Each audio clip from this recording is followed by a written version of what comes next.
DC Srinivas Reddy ఖాళీ స్థానానికి కేటాయించిన డిప్యూటీ కమిషనర్ అంట.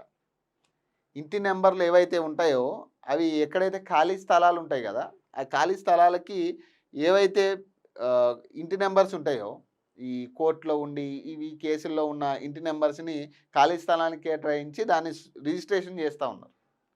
ఇంత దారుణమైన పరిస్థితి ఇది. అఫీషియల్గా కోర్టు కేసులో కంప్లైంట్స్ ఉన్న పట్టించుకొని వైనం. ఎవడు పట్టించుకుంటాడు? ఎవ్వడు పట్టించుకోడు. పేదలు ఇబ్బందులు పడుతున్నారంటే ఎవ్వడికి అవసరం లేదు. వేరే లాగిన్తో అలర్ట్ చేసిన ఆల్వాల్ డీసీ అంట. తప్పు చేసి కప్పిపుచ్చుకునేందుకు తంటాలు, ఫిర్యాదులు వస్తుండడంతో నోటీసులు. అంతే, నోటీసులు ఇస్తారు. ఇక కొన్నాళ్ళు ఈ అటు ఇటు అది చేస్తాను ఇది చేస్తాను అని హడావిడి చేస్తారు. ఇక అది అంతే, ఇక జనాలు మర్చిపోయే పరిస్థితులు వస్తాయి.